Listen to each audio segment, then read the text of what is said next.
Sri Aurobindo's Savitri, a legend and a symbol. Book 2, the Book of the Traveller of the Worlds. Canto 5, the Godheads of the Little Life. A fixed and narrow power with rigid forms, he saw the empire of the little life, an unhappy corner in eternity. It lived upon the margin of the idea, protected by ignorance as in a shell.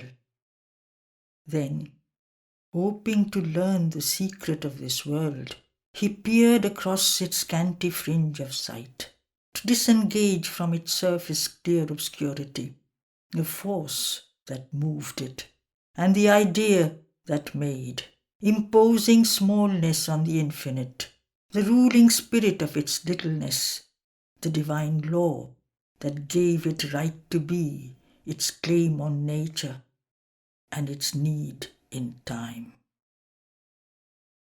He plunged his gaze into the siege of mist that held this ill-lit, straitened continent, ringed with the skies and seas of ignorance, and kept it safe from truth and self and light.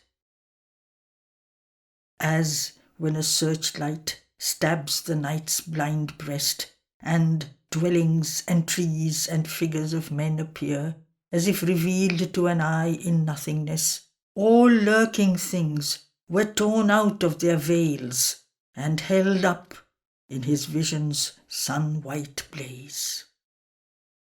A busy, restless, uncouth populace teemed in their dusky, unnoted thousands there.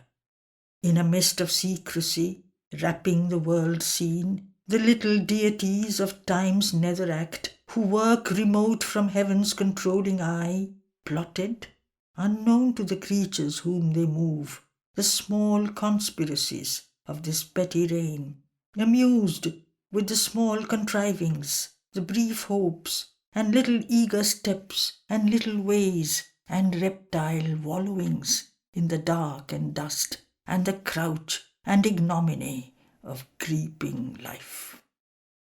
A trepidant and motley multitude, a strange pell-mell of magic artisans, was seen moulding the plastic clay of life, an elfin brood, an elemental kind.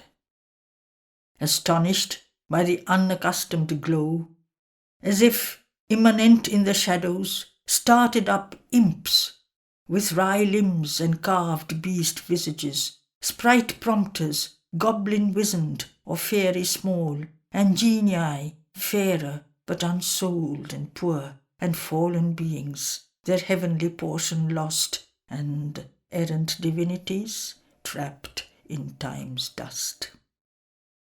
Ignorant and dangerous wills, but armed with power, half animal, half god, their mood, their shape. Out of the greyness of a dim background their whispers come, an inarticulate force, awake in mind and echoing thought or word, to their sting of impulse the heart's sanction draw, and in that little nature do their work and fill its powers and creatures with unease. Its seed of joy they curse with sorrow's fruit, put out with error's breath its scanty lights, and turn its surface truths to falsehood's ends, its small emotions purr, its passions drive to the abyss or through the bog and mire. Or else, with a goad of hard, dry lusts, they prick, while jogs on devious ways that nowhere lead, life's cart, finding no issue from ignorance. To sport with good and evil is their law, luring to failure and meaningless success. All models they corrupt, all measures cheat, make knowledge a poison, virtue a pattern dull, and lead the endless cycles of desire through semblances of sad or happy chance to an inescapable fatality. All, by their influence, is enacted there. Nor there alone is their empire or their rule. Wherever are soulless minds and guideless lives, and in a small body, self is all that counts. Wherever love and light and largeness lack, these crooked fashioners take up their task. To all half-conscious worlds they extend their reign. Here too these godlings drive our human hearts. Our nature's twilight is their lurking place. Here too the darkened primitive heart obeys the veiled suggestions of a hidden mind that dogs our knowledge with misleading light and stands between us and the truth that saves. It speaks to us with the voices of the night. Our darkened lives to greater darkness move. Our seekings listen to calamitous hopes. A structure of unseeing thoughts is built and reason used by an irrational force. This earth is not alone our teacher and nurse. The powers of all the worlds have entrance here. In their own fields they follow the wheel of law and cherish the safety of a settled type. On earth, out of their changeless orbit thrown, their law is kept, lost their fixed form of things. Into a creative chaos they are cast, where all asks order but is driven by chance. Strangers to earth nature, they must learn earth's ways. Aliens or opposites, they must unite. They work and battle, and with pain agree. These join, those part, all parts and joins anew.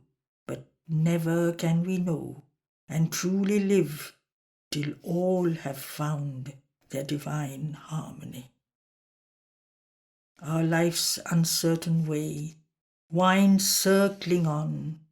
Our mind's unquiet search asks always light, till they have learned their secret in their source, in the light of the timeless and its spaceless home, in the joy of the eternal, soul and one. But now the light supreme is far away. Our conscious life obeys the inconscious laws. To ignorant purposes and blind desires, our hearts are moved by an ambiguous force. Even our mind's conquests wear a battered crown. A slowly changing order binds our will. This is our doom until our souls are free. A mighty hand then rolls mind's firmaments back. Infinity takes up the finite's acts, and nature steps into the eternal light. Then only ends this dream of nether life. At the outset of this enigmatic world, which seems at once an enormous brute machine and a slow unmasking of the spirit in things, in this revolving chamber without walls, in which God sits impassive everywhere, as if unknown to himself and by us unseen, in a miracle of inconscient secrecy. Yet is all here, his action and his will. In this whirl and sprawl through infinite vacancy, the spirit became matter and lay in the whirl, a body sleeping without sense or soul. A mass phenomenon of visible shapes supported by the silence of the void appeared in the eternal consciousness and seemed an outward and insensible world. There was none there to see and none to feel, only the miraculous inconscient. A subtle wizard, skilled, was at its task, inventing ways for magical results, managing creation's marvelous device, marking mechanically dumb wisdom's points, using the unthought inevitable idea, It did the works of God's intelligence, or wrought the will of some supreme unknown. Still consciousness was hidden in nature's womb. Unfelt was the bliss whose rapture dreamed the worlds. Being was an inert substance driven by force. At first was only an etheric space. Its huge vibrations circled round and round, housing some unconceived initiative upheld by a supreme original breath. Expansion and contraction's mystic act created touch and friction in the void. Into abstract emptiness brought clash and clasp, parent of an expanding universe in a matrix of disintegrating force. By spending, it conserved an endless sum. On the hearth of space, it kindled a viewless fire, that, scattering worlds as one might scatter seeds, whirled out the luminous order of the stars. An ocean of electric energy formlessly formed its strange wave particles, constructing by their dance this solid scheme. Its mightiness in the atom shot to rest. Masses were forged of feigned and visible shapes. Light flung the photon's swift revealing spark, and showed, in the minuteness of its flash, imaged this cosmos of apparent things. Thus has been made this real impossible world, an obvious miracle or convincing show. Or so it seems to man's audacious mind, who seats his thought as the arbiter of truth, his personal vision as impersonal fact, as witnesses of an objective world, his erring sense and his instrument's artifice. Thus must he work life's tangible riddle out, in a doubtful light, by error seize on truth, and slowly part the visage and the veil. Or else, forlorn of faith in mind and sense, his knowledge a bright body of ignorance, he sees in all things strangely fashioned here the unwelcome jest of a deceiving force, a parable of Maya and her might.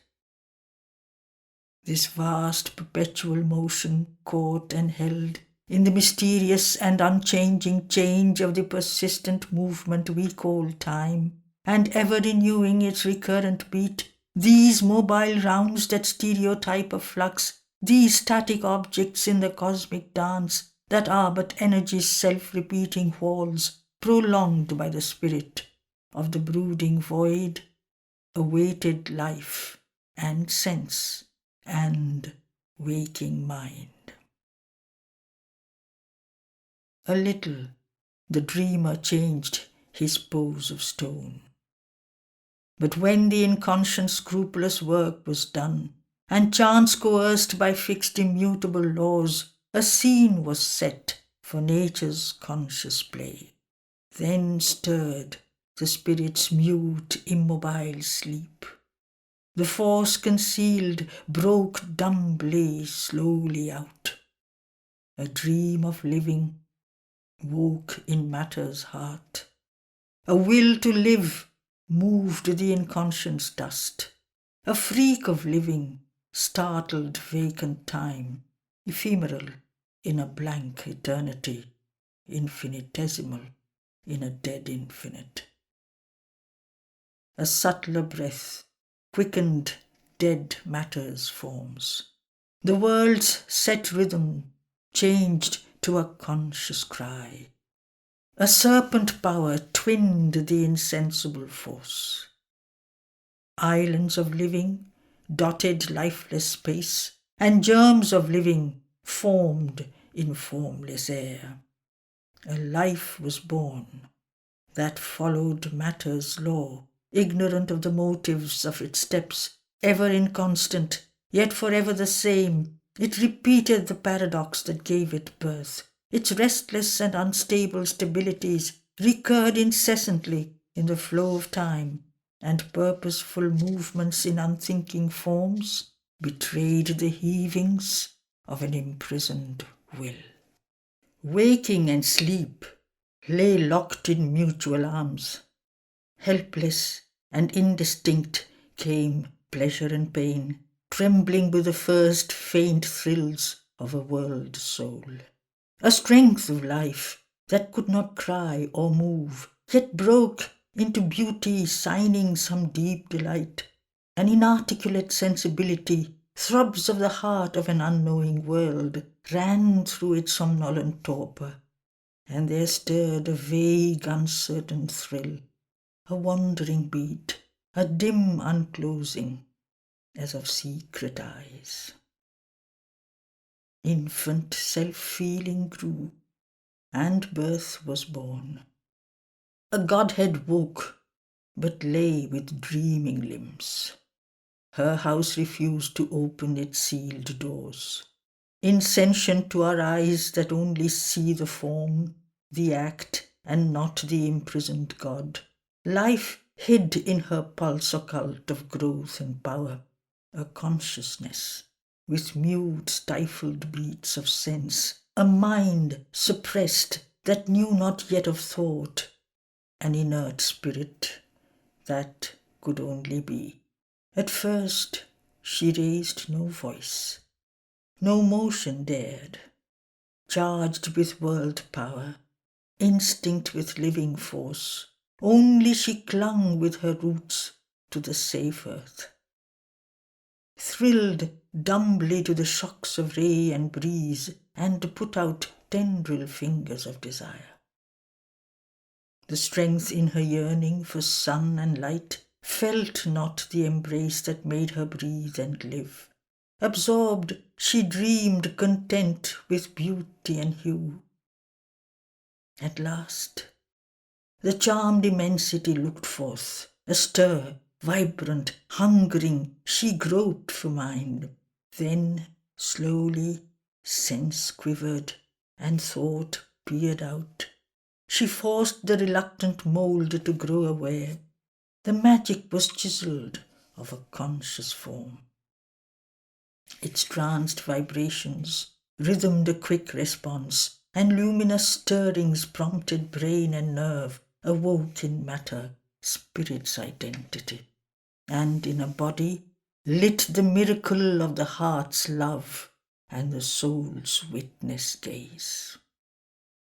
Impelled by an unseen will, there could break out fragments of some vast impulse to become, and vivid glimpses of a secret self, and the doubtful seeds and force of shapes to be awoke from the inconscient swoon of things. An animal creation crept and ran and flew and called between the earth and sky, hunted by death but hoping still to live and glad to breathe if only for a while. Then man was moulded from the original brute. A thinking mind had come to lift life's moods. The keen-edged tool of a nature mixed and vague, an intelligence half witness, half machine. This seeming driver of her wheel of works, mission to motive and record her drift, and fix its law on her inconstant powers, this master spring of a delicate enginery aspired to enlighten its user, and refine, lifting to a vision of the indwelling power, the absorbed mechanic's crude initiative. He raised his eyes, heaven light mirrored of face. Amazed at the works wrought in her mystic sleep, she looked upon the world that she had made, wondering now seized the great automaton. She paused to understand herself and aim. Pondering, she learned to act by conscious rule. A visioned measure guided her rhythmic steps. Thought bordered her instincts with a frame of will, and lit with the idea her blinded urge. On her mass of impulses, her reflex acts, on the inconscience pushed or guided drift, and mystery of unthinking, accurate steps, she stuck the specious image of a self, a living idol of disfigured spirit. On matter's acts, she imposed a patterned law. She made a thinking body from chemic cells and moulded a being out of a driven force. To be what she was not inflamed her hope. She turned her dream towards some high unknown. A breath was felt below of one supreme. An opening looked up to spheres above, and coloured shadows limned on mortal ground the passing figures of immortal things. A quick celestial flash could sometimes come. The illumined soul ray fell on heart and flesh, and touched with semblances of ideal light the stuff of which our earthly dreams are made. A fragile human love that could not last, ego's moth wings to lift the seraph soul appeared. A surface glamour of brief date extinguished by a scanty breath of time. Joy that forgot mortality for a while came, a rare visitor who left betimes and made all things seem beautiful for an hour. Hopes that soon fade to drab realities, and passions that crumble to ashes while they blaze, kindled the common earth with their brief flame. A creature, insignificant and small, visited, uplifted by an unknown power, man laboured on his little patch of earth for means to last, to enjoy, to suffer and die. A spirit that perished not with the body and breath was there, like a shadow of the unmanifest, and stood behind the little personal form, but claimed not yet this earthly embodiment. Assenting to nature's long, slow-moving toil, watching the works of his own ignorance, unknown, unfelt, the mighty witness lives, and nothing shows the glory that is here. A wisdom governing the mystic world, a silence listening to the cry of life. It sees the hurrying crowd of moments stream towards the still greatness of a distant hour. This huge world unintelligibly turns in the shadow of amused inconscience. It hides a key to inner meanings missed. It locks in our hearts a voice we cannot hear, an enigmatic labour of the spirit, an exact machine of which none knows the use, an art and ingenuity without sense. This minute, elaborate, orchestrated life forever plays its motiveless symphonies. The mind learns and knows not.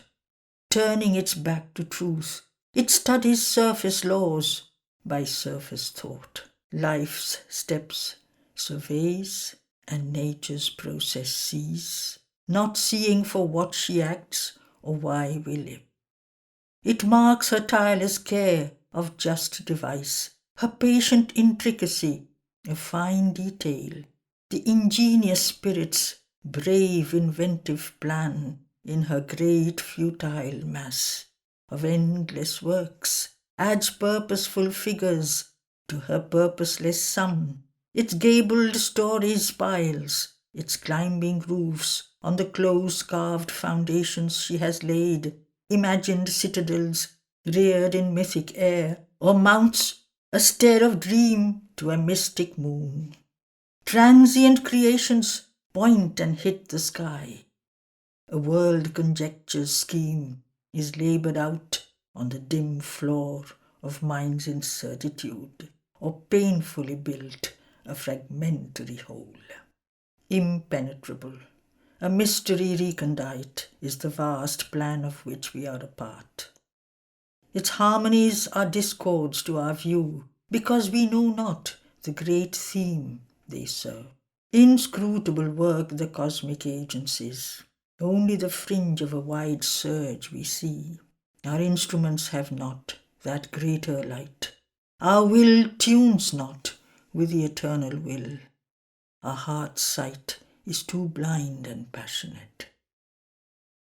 Impotent to share in nature's mystic tact, inapt to feel the pulse and core of things, our reason cannot sound life's mighty sea, and only counts its waves and scans its foam.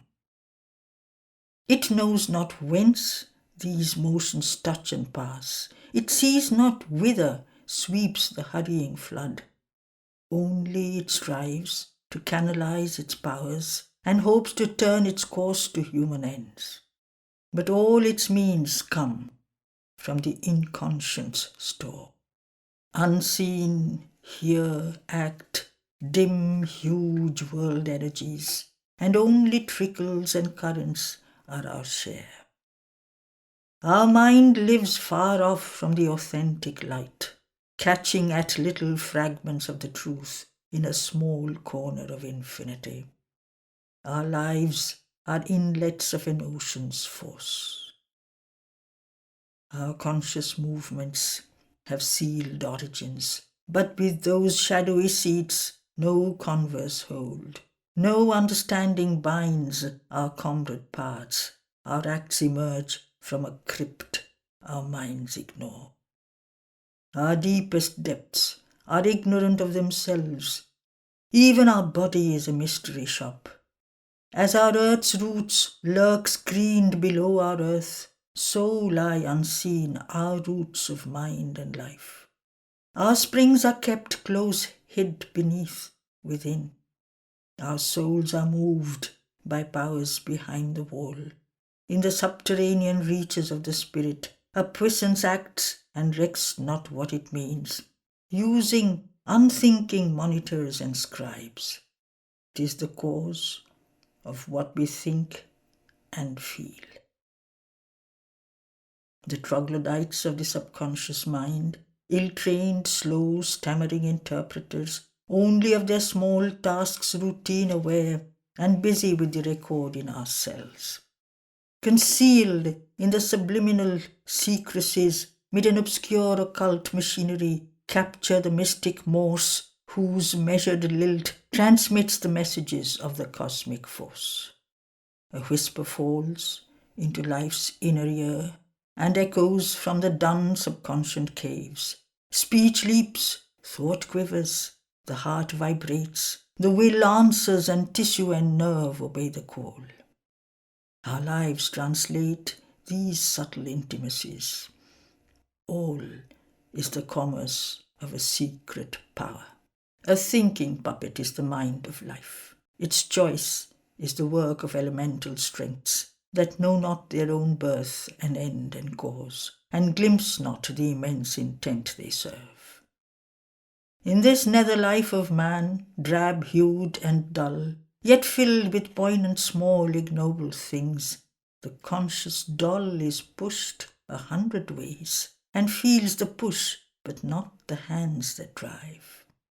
For none can see the masked ironic troupe to whom our figure selves are marionettes, our deeds unwitting movements in their grasp, our passionate strife an entertainment scene. Ignorant themselves of their own fount of strength, they play their part in the enormous whole. Agents of darkness, imitating light, spirits obscure and moving things obscure. Unwillingly they serve a mightier power, Ananke's engines, organizing chance, channels perverse of a stupendous will, tools of the unknown who use us as their tools, invested with power in nature's nether state, into the actions mortals think their own. They bring the incoherencies of fate, or make a doom of time's slipshod caprice, and toss the lives of men from hand to hand in an inconsequent and devious game. Against all higher truth their stuff rebels. Only to tighten force their will lies prone. Inordinate their hold on human hearts. In all our nature's turns they intervene. Insignificant architects of low-built lives and engineers of interest and desire, out of crude earthiness and muddy thrills and coarse reactions of material nerve, they build our huddled structures of self-will and the ill-lighted mansions of our thought. Or, with the ego's factories and marts, surround the beautiful temple of the soul. Artists minute of the hues of littleness, they set the mosaic of our comedy or plan the trivial tragedy of our days, arrange the deed, combine the circumstance and the fantasia of the mood's costume. These unwise prompters of man's ignorant heart and tutors of his stumbling speech and will, movers of petty wroughts and lusts and hates, and changeful thoughts and shallow emotion starts, these slight illusion makers with their masks, painters of the decor of a dull-hued stage, and nimble scene shifters of the human play, ever are busy with this ill-lit scene. Ourselves, incapable to build our fate, only as actors speak and strut our parts, until the piece is done, and we pass off into a brighter time and subtler space. Thus they inflict their little pygmy law, and curb the mounting slow uprise of man.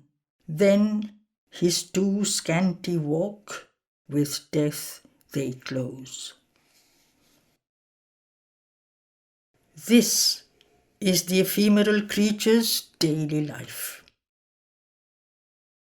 As long as the human animal is lord, and a dense nether nature screens the soul, as long as intellect's outward gazing sight serves earthy interest and creature joys, an incurable littleness pursues his days. Ever since consciousness was born on earth, life is the same in insect, ape and man. Its stuff unchanged, its way the common root. If new designs, if richer details grow, and thought is added and more tangled cares, if little by little it wears a brighter face, still, even in man, the plot is mean and poor. A gross content prolongs his fallen state. His small successes are failures of the soul. His little pleasures punctuate frequent griefs. Hardship and toil are the heavy price he pays for the right to live, and his last wages, death. An inertia sunk towards inconscience, a sleep that imitates death is his repose. A puny splendour of creative force is made his spur to fragile human works, which yet outlast their brief creator's breath.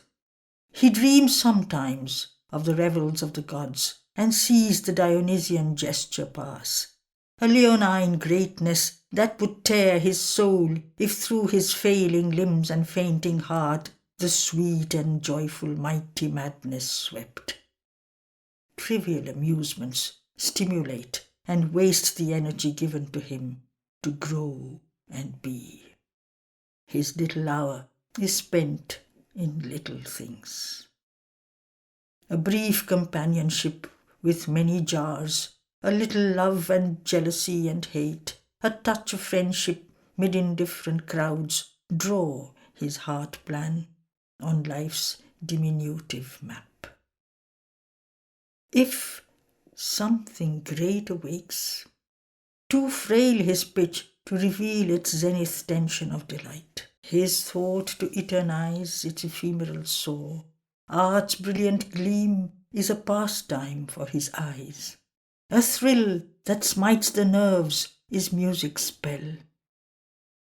Amidst his harassed toil and welter of cares, pressed by the labour of his crowding thoughts, he draws sometimes around his aching brow nature's calm, mighty hands to heal his life pain.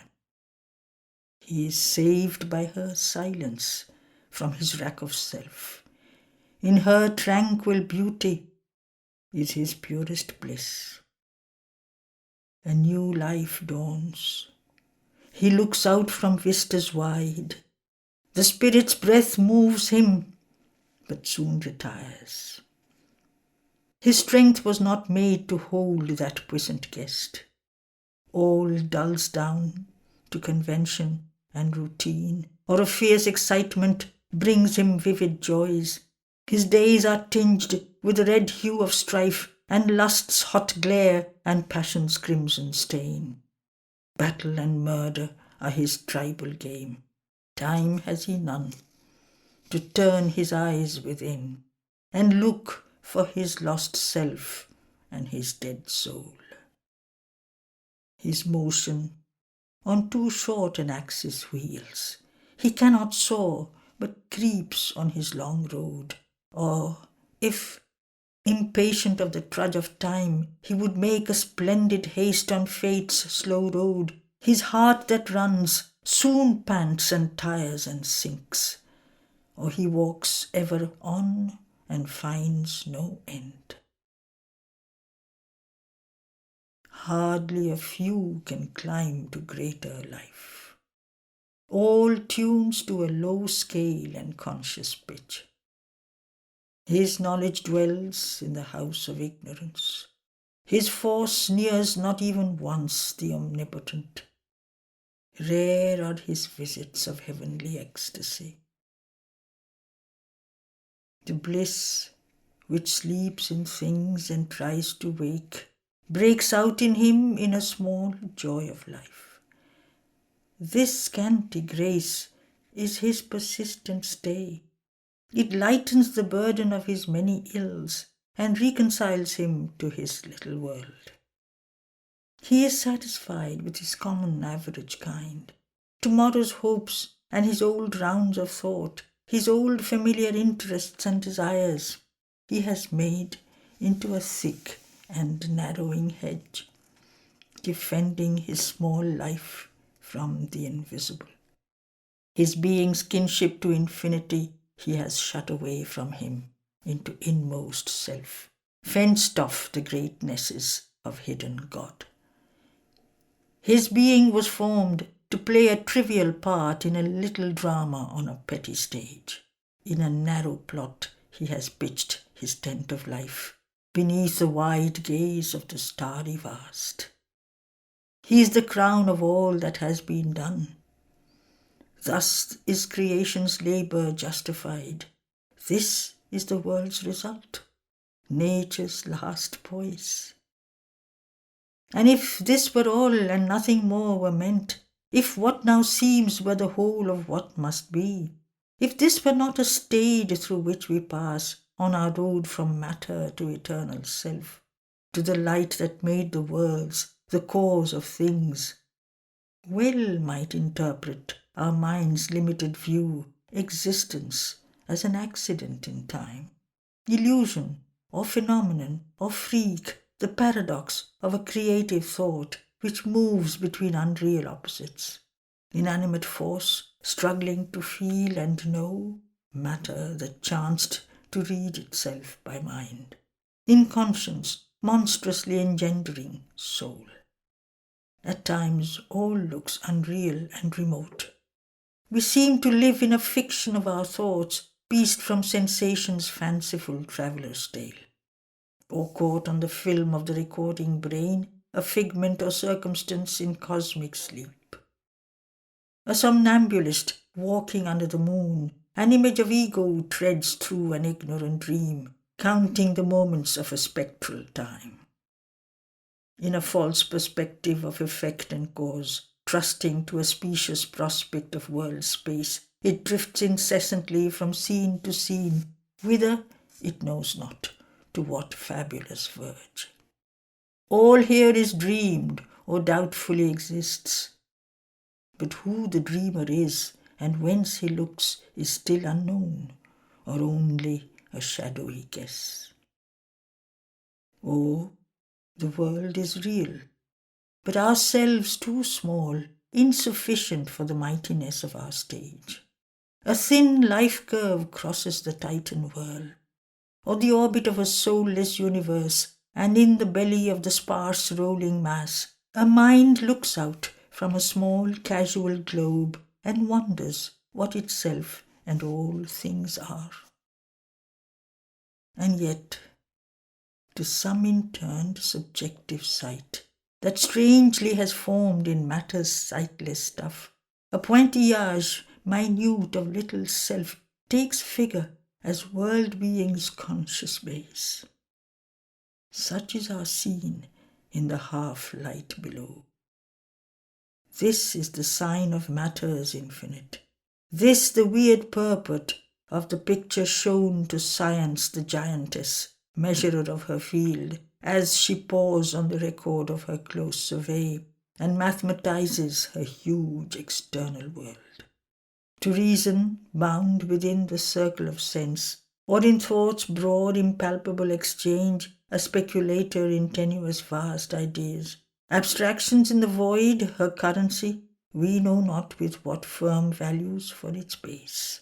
Only religion in this bankruptcy presents its dubious riches to our hearts, or signs unprovisioned checks on the beyond. Our poverty shall there have its revenge. Our spirits depart, discarding a futile life, into the blank unknown, or with them take death's passport into immortality. Yet was this only a provisional scheme, a false appearance, sketched by limiting sense, mind's insufficient self-discovery, an early attempt, a first experiment. This was a toy to amuse the infant earth. But knowledge ends not in these surface powers that live upon a ledge in the ignorance and dare not look into the dangerous depths or to stare upward, measuring the unknown. There is a deeper seeing from within, and when we have left these small purlieus of mind, a greater vision meets us on the heights in the luminous wideness of the Spirit's gaze.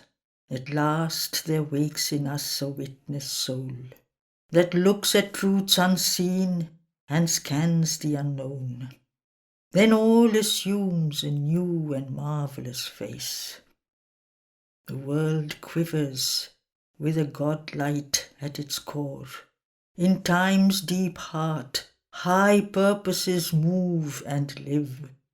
Life's borders crumble and join infinity. This broad, confused, yet rigid scheme becomes a magnificent imbroglio of the gods, a game, a work ambiguously divine. Our seekings are short-lived experiments, made by a wordless and inscrutable power, testing its issues from inconscient night to meet its luminous self of truth and bliss. It peers at the real through the apparent form. It labours in our mortal mind and sense amid the figures of the ignorance. In the symbol pictures drawn by word and thought, it seeks the truth to which all figures point. It looks for the source of light with vision's lamp. It works to find the doer of all works, the unfelt self within, who is the guide, the unknown self above, who is the goal. All is not here a blinded nature's task. A word, a wisdom watches us from on high, a witness sanctioning her will and works, an eye unseen in the unseeing vast. There is an influence from a light above. There are thoughts remote and sealed eternities. A mystic motive drives the stars and suns. In this passage, from a deaf, unknowing force to struggling consciousness and transient breath, a mighty supernature waits on time. The world is other than we now think and see. Our lives a deeper mystery than we have dreamed. Our minds are starters in the race to God, our souls deputed selves of the Supreme. Across the cosmic field, through narrow lanes, asking a scanty dole from fortune's hands, and garbed in beggar's robes, there walks the One. Even in the theatre of these small lives, behind the act, a secret sweetness breeds, an urge of miniature divinity. A mystic passion from the wells of God flows through the guarded spaces of the soul, a force that helps, supports the suffering earth, an unseen nearness and a hidden joy. There are muffled throbs of laughter's undertones, the murmur of an occult happiness, an exultation in the depths of sleep, a heart of bliss within a world of pain. An infant nursed on nature's covert breast, an infant playing in the magic woods, fluting to rapture by the spirit streams, awaits the hour when we shall turn to his call. In this investiture of fleshly life, a soul that is a spark of God survives. And sometimes it breaks through the sordid screen and kindles a fire that makes us half divine. In our body's cells there sits a hidden power that sees the unseen and plans eternity. Our smallest parts have room for deepest needs. There too the golden messengers can come. A door is cut in the mud wall of self. Across the lowly threshold, with bowed heads, angels of ecstasy and self-giving pass, and lodged in an inner sanctuary of dream, the makers of the image of deity live. Pity is there, and fire-winged sacrifice, and flashes of sympathy and tenderness cast heaven lights from the heart's secluded shrine. A work is done in the deep silences, a glory and wonder of spiritual sense, a laughter in beauty's everlasting space, transforming world experience into joy, inhabit the mystery of the untouched gulfs. Lulled by time's beats, eternity sleeps in us. In the sealed hermetic heart, the happy core, unmoved behind this outer shape of death, the eternal entity prepares within its matter of divine felicity, its reign of heavenly phenomenon. Even in our skeptic mind of ignorance, a foresight comes of some immense release. Our will lifts towards it slow and shaping hands. Each part in us desires its absolute. Our thoughts covet the everlasting light. Our strength derives from an omnipotent force. And since from a veiled God-joy the worlds were made, and since eternal beauty asks for form, even here, where all is made of being's dust, our hearts are captured by ensnaring shapes, our very senses blindly seek for bliss. Our error crucifies reality, to force its birth and divine body here, compelling, incarnate in a human form, and breathing in limbs that one can touch and clasp, its knowledge to rescue an ancient ignorance, its saviour light, the inconscient universe. And when that greater self comes a sea-like down to fill this image of our transience, all shall be captured by delight, transformed. In waves of undreamed ecstasy shall roll our mind and life and sense, and laugh in a light other than this hard limited human day. The body's tissues thrill apotheosized, its cells sustain bright metamorphosis. This little being of time, this shadow soul, this living dwarf figurehead of darkened spirit, out of its traffic in petty dreams, shall rise. Its shape of person and its ego face divested of this mortal travesty, like a clay troll kneaded into a god, new made in the image of the eternal guest, it shall be caught to the breast of a white force, and flaming with the paradisal touch, in a rose fire of sweet spiritual grace, in the red passion of its infinite change, quiver, awake, and shudder with ecstasy. As if reversing a deformation spell, released from the black magic of the night, renouncing servitude to the dim abyss, it shall learn at last who lived within, unseen, and seized with marvel in the adoring heart, to the enthroned child Godhead, kneel aware, trembling with beauty and delight and love. But first, the Spirit's ascent we must achieve. Out of the chasm from which our nature rose, the soul must soar sovereign above the form, and climb to summits beyond mind's half-sleep. Our hearts we must inform with heavenly strength, surprise the animal with the occult God. Then, kindling the gold tongue of sacrifice, calling the powers of a bright hemisphere, we shall shed the discredit of our mortal state. Make the abysm a road for heaven's descent, acquaint our depths with the supernal ray, and cleave the darkness with the mystic fire.